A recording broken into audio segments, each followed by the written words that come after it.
The notice didn't arrive with a flourish of trumpets or a dramatic knock at the door. It came in a plain, cream-colored envelope, tucked between a flyer for a local tractor supply store and an electric bill that already felt like a judgment. Elias Thorne didn't need to open it to know what was inside. He had seen the look on the postman's face, a brief, pitying flicker of the eyes that said more than 1,000 words could express. When he finally slid the letter opener across the seal, the words, "Notice of intent to foreclose," stared back at him with the cold, unfeeling stare of a tombstone. It was a Tuesday morning, the air thick with the smell of damp earth and coming rain, the kind of day that feels heavy with impending loss. Elias stood on the porch of the farmhouse his great-grandfather had built with his own 2 hands, a structure that was less a building and more a living, breathing history book of the Thorne family. His boots were stained with the red clay of the valley, and his hands, calloused and cracked from 40 years of honest, back-breaking labor, trembled almost imperceptibly. For generations, the Thornes had coaxed life from this stubborn soil. They had survived droughts that turned the creek into a dusty scar and winters that froze the breath in their lungs. But they had never survived a threat quite like this. This wasn't a battle against nature, it was a battle against a spreadsheet. The bank, a monolithic entity headquartered in a glass tower 300 miles away, had decided that the Thorne farm was no longer an asset, it was a liability. To them, Elias wasn't a man with a legacy, he was a series of delinquent payments, a rounding error in a quarterly report. They had crunched the numbers, assessed the market value of the acreage, and determined that the land was worth more to them as a commercial development site than as a working farm. It was a clean, clinical calculation that ignored the sweat-soaked soil. The weddings held in the north pasture, and the gravestones tucked away under the ancient oak tree near the creek.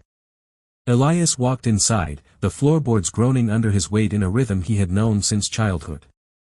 His wife, Sarah, was at the kitchen table, her gaze fixed on a stack of invoices that felt like a closing noose. She didn't look up when he entered, she didn't have to. The silence in the room was suffocating, a heavy shroud that had been settling over them for months. "They're moving the date up, Sarah," he said, his voice raspy from disuse. "They want us out by the end of the month." The silence deepened, punctuated only by the rhythmic ticking of the wall clock, a mechanical countdown to their own eviction.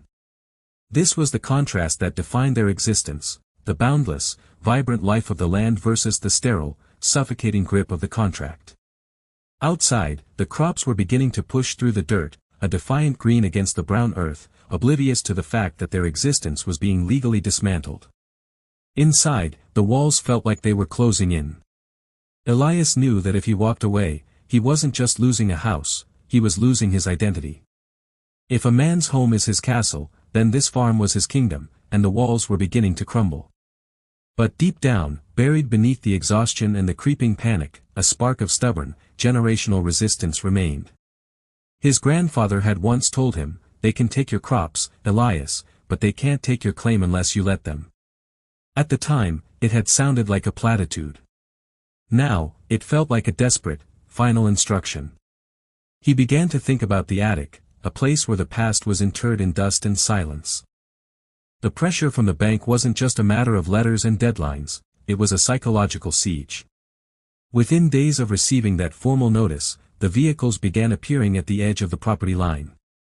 First, it was a sleek, silver sedan driven by a representative from the bank's asset management division, a man in an expensive charcoal suit who looked as out of place among the cornstalks as a shark in a freshwater pond. He didn't step onto the porch. He simply parked, rolled down his window, and sat there, watching. It was a calculated display of surveillance, a reminder that the bank had the resources to watch them, to wait them out, and to ensure they knew that every passing hour was being logged. Elias watched from the kitchen window, his fists clenched so tightly his knuckles turned white. Every time he glanced outside, the sedan was there, idling, its exhaust spiraling into the crisp morning air. It was a message, "We are already here. You are already gone." The psychological toll was immediate. Sarah stopped sleeping. She spent her nights pacing the hallway, her movements echoing the frantic energy of a trapped bird. The farm, once their sanctuary, now felt like a prison. Every creak of the floorboard, every whistle of the wind through the eaves sounded like a bailiff coming to claim what was left. The bank's tactics were textbook, yet terrifyingly effective. They had stopped answering Elias's calls to his local branch manager. Instead, he was routed through a labyrinth of automated systems and call centers located thousands of miles away. Each time he managed to reach a human, it was a different representative, a voice without a face, a script without empathy. They read from their screens, repeating the same lines: the terms of the loan are non-negotiable, your account has been moved to accelerated collection, and the most soul-crushing of all, there are no further options for restructuring. It was a cold, efficient machine designed to wear down the resolve of anyone standing in its way. The contrast between the Thorne family's reality and the bank's administrative logic was absolute. Elias would spend his days working the fence lines, trying to keep the farm operational, trying to pretend that there was still a future to prepare for. He was laboring for a harvest he might never see, tending to livestock that might be auctioned off in a matter of weeks. The irony wasn't lost on him. He was performing his duties with a devotion that seemed insane in the face of his impending displacement. Meanwhile, the bank's legal team was filing motions, documenting their compliance, and tightening the noose with every legal stamp and signature. They weren't just taking the property, they were liquidating a legacy, turning a multi-generational heritage into a sanitized line item on a balance sheet. As the deadline loomed, the bank escalated its presence. A survey crew arrived, trespassing onto the lower pasture without so much as a courtesy call. Elias confronted them, his voice low and dangerous, demanding to know by what authority they were trampling his hay. The lead surveyor, a man who looked like he'd never seen a field that hadn't been manicured by a machine, simply pointed to a clipboard. Court-ordered appraisal, he said, not even making eye contact. The dismissiveness was the worst part. It wasn't hatred, it was indifference. To them, Elias was nothing more than an obstacle to be cleared, a nuisance to be brushed aside by the machinery of progress and profit. That night, Elias sat on his porch, the darkness pressing in around him. He felt the crushing weight of insignificance. How do you fight a building? How do you argue with a conglomerate that has an infinite budget for litigation and a heart made of cold, hard capital? The hopelessness was a physical sensation, a leaden anchor in his chest. He thought of his father, who had fought the bank in the 80s, and his grandfather, who had weathered the Great Depression without ever missing a payment. They had faced challenges, but they had faced men, local bankers who knew the family name, who knew the value of the land, and who, occasionally, possessed a conscience. Now, there was no one to appeal to. There was no one to look in the eye and convince.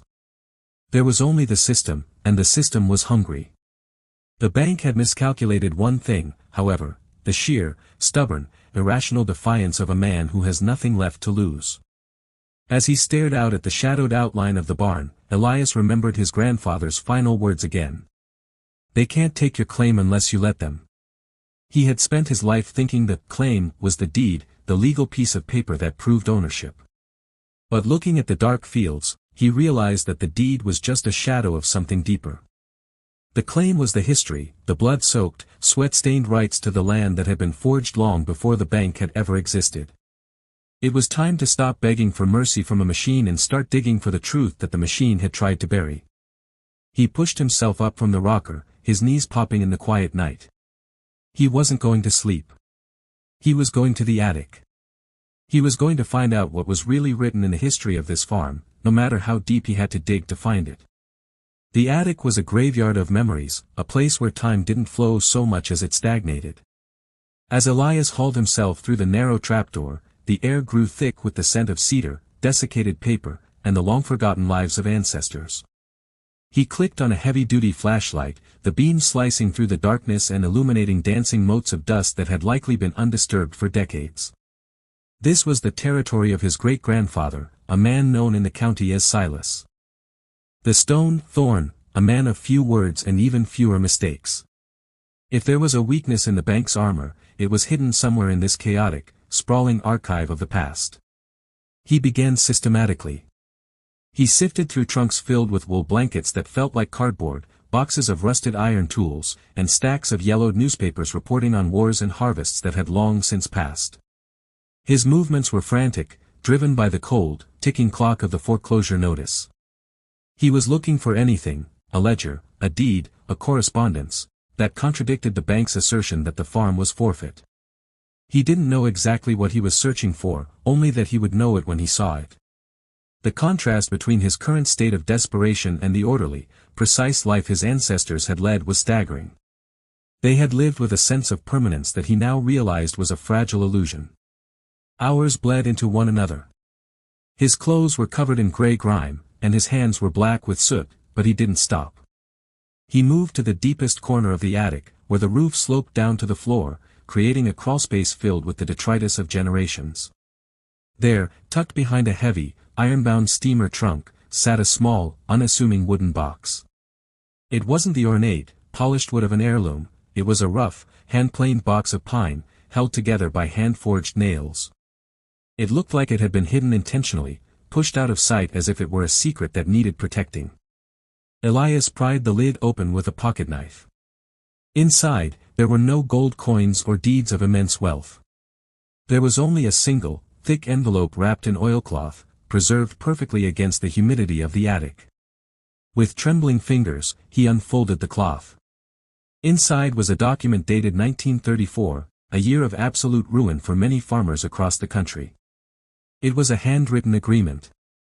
Drafted on heavy parchment, sealed with a wax stamp that looked official even to a layman's eye. It was an unconventional legal instrument, one that bore the signature of the bank's predecessor, the original institution that had financed his great-grandfather's initial purchase of the land. As he scanned the faded ink, his heart began to hammer against his ribs. The language was archaic, filled with terms that even to his modern eyes seemed peculiar, but the core of the agreement was unmistakable.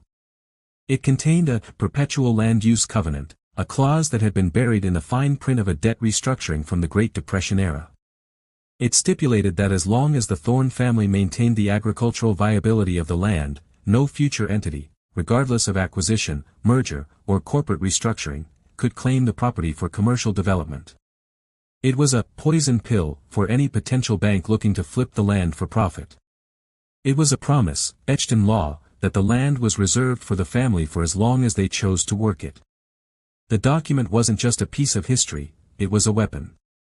The bank had relied on standard foreclosure templates, likely never bothering to investigate the deep, tangled history of the original title. They had assumed that the land was a blank slate, a commodity to be exploited.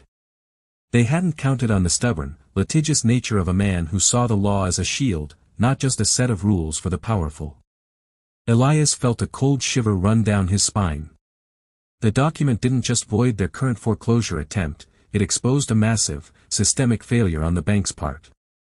They hadn't performed their due diligence. They had effectively been trying to steal land that they were legally forbidden from touching. He sat back against the wooden rafters, the flashlight dimming in his grip. The weight of the discovery was immense. This document changed everything. It transformed him from a victim waiting for the inevitable into a litigant with the upper hand. The contrast was no longer between a small farmer and a giant bank, it was now a battle between a legal truth and a corporate lie. The bank had been so arrogant, so convinced of their own administrative perfection, that they had overlooked the very thing that protected the farm. Elias looked at the paper one more time, his vision blurring with a mixture of rage and relief. He wasn't just saving his house, he was about to set a trap for the very institution that had tried to destroy him. The hunter had suddenly become the hunted, and the bank had no idea what was waiting for them in the morning. He carefully tucked the document into his shirt, shielding it as if it were his own beating heart. The quiet of the attic now felt different, not like a tomb, but like a staging ground. He began his descent down the ladder, his steps deliberate and measured. The war was about to begin. The morning of the hearing was unseasonably bright, a stark, mocking contrast to the storm gathering inside the county courthouse. Elias stood on the steps, the forgotten document tucked securely in a leather portfolio against his chest. He was dressed in his Sunday best, a suit that hadn't seen the light of day in a decade, slightly frayed at the cuffs but clean and pressed. Across the plaza, the bank's legal team arrived in a small fleet of black SUVs. They moved with the synchronized precision of an elite military unit, clutching sleek, modern tablets and leather-bound briefcases. They didn't look at Elias. To them, he was already a ghost, an eviction order waiting to be executed. The courtroom was an intimidating space, all polished mahogany and flickering fluorescent lights. The judge, a woman known for her impatience with pro-se litigants, sat high above the fray, her expression unreadable. The bank's lead attorney, a man named Sterling, began with a smooth, practiced ease. He spoke of contractual obligations, market volatility, and legal necessity. His presentation was a masterclass in corporate obfuscation, designed to make the theft of a family legacy sound like a tedious but necessary accounting adjustment. He presented a mountain of paperwork, a dizzying array of foreclosures, interest rate hikes, and missed deadlines that painted Elias as a man who had been given every opportunity and had failed at every turn. Elias listened, his breathing steady, his hands folded calmly in his lap. He felt like an actor watching a play where he knew the twist ending. When it was his turn to speak, he stood up, his joints aching slightly from the tension. He didn't have a team of paralegals or a digital presentation. He had only his voice and the brittle, yellowed paper he had pulled from the attic. He approached the bench, the sound of his boots echoing loudly in the suddenly silent room. He didn't start with a plea for mercy, he started with a question. "Your Honor," he said, his voice resonant and firm, "does a contract signed in good faith ever expire, even if the entity that signed it is bought, sold, and rebranded a dozen times over?" Sterling chuckled, a soft, dismissive sound. The judge, however, leaned forward, intrigued by the unexpected pivot. Elias placed the document on the mahogany bench. "The bank claims they have the right to foreclose," Elias said, gesturing toward the corporate team. "But they have failed to acknowledge the underlying deed of the land, which contains a covenant that predates their modern corporate structure. They are claiming a right to the land that their own predecessors legally signed away in 1934. The courtroom erupted into a flurry of whispered activity. Sterling's face, previously a mask of cool arrogance, flickered with confusion. He quickly moved to examine the document, his eyes darting across the faded, handwritten ink. The contrast in the room was palpable. The high-tech, digital world of the bank clashing violently with the archaic, grounded reality of the Thorne family history. Sterling's hands began to shake slightly. He knew what he was looking at. If this document was legitimate, their entire case was not just weak, it was legally fraudulent. They had been trying to seize land that was protected by an ironclad, albeit forgotten, legal barrier. The judge spent what felt like an eternity reviewing the document. She compared the wax seal, the signatures, and the archaic phrasing against the records on file. The silence was absolute. Elias watched the bank's attorney, seeing the exact moment the realization hit him. The arrogance was replaced by pure, unadulterated panic. They had been sloppy. They had assumed that a small farmer in a forgotten corner of the state wouldn't have the resources to find the truth, and they had been wrong. They had brought a scalpel to a fight with an ancient, immovable wall. "Mr. Thorne," the judge said, her voice unusually soft. "Where did you find this?" Elias told her, of the attic, the dust, the search, and the promise made by his great-grandfather. It was a story of defiance that resonated even in the sterile environment of the court. The judge looked up at the bank's team, her expression hardening. She wasn't just ruling on a foreclosure anymore, she was ruling on the ethics of a giant institution that had tried to bury a legal truth for the sake of profit. The power dynamic had shifted. The Goliath was no longer the one standing with the sword, he was the one now backed into a corner, scrambling to find an excuse for why they hadn't performed the basic research required to know this land was off limits.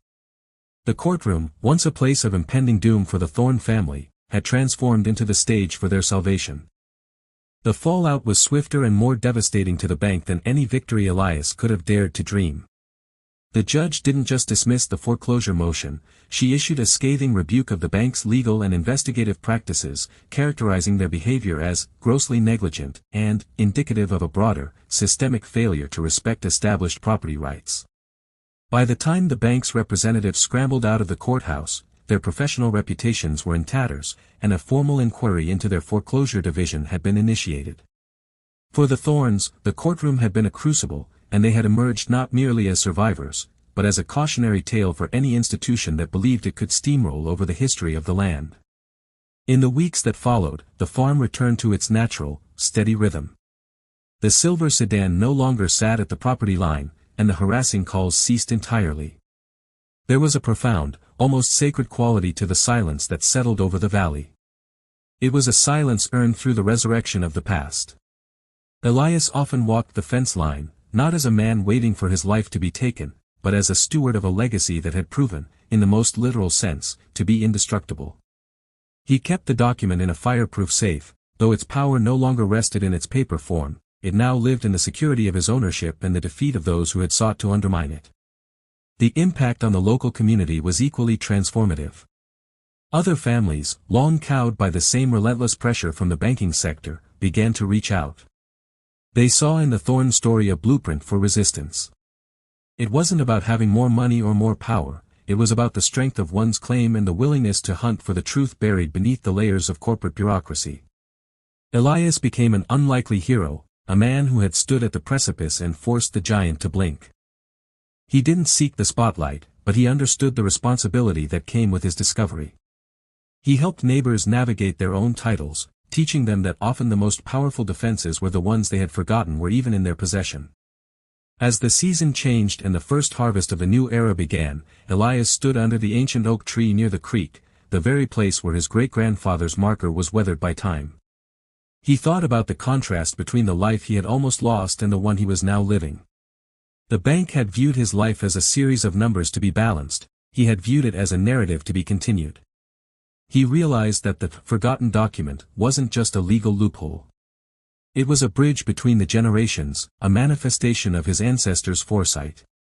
It was a reminder that while the world might change and the institutions might grow more complex and cold, the fundamental rights of a person to their home and their heritage were worth fighting for, and, sometimes, the past was the most potent weapon one could wield in the present. The farm flourished in a way it hadn't in decades. It wasn't just a commercial enterprise anymore, it was a fortress of cultural and historical identity. Elias saw the future in the way the land responded to his care, as if it, too, recognized that it had been saved from an ignoble end. The foreclosure, once a source of terror, had actually served to clarify his purpose. He had been a farmer before, but now he was a protector.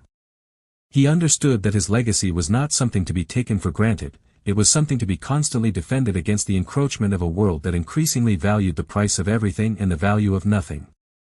The final piece of his journey was perhaps the most personal. He took his young grandson to the attic, the same dusty, memory-filled space where he had found his salvation. He showed him the steamer trunk and the box, explaining the story of the document that saved their home. He wanted the boy to understand that the world would often try to simplify his existence, to turn him into a statistic, and that his job was to always look deeper, to dig further, and to trust that there were truths worth finding if one was brave enough to look. The cycle of the farm, planting, growing, and harvesting, continued, but it was now overlaid with a new layer of resilience. The Thorne name would remain on the land, and as long as they remembered the lesson of the forgotten document, no bank, no matter how large or how modern, would ever hold power over their claim again. The storm had passed, leaving behind not just a farm, but a testament to the enduring, unbreakable spirit of the people who call the land their own.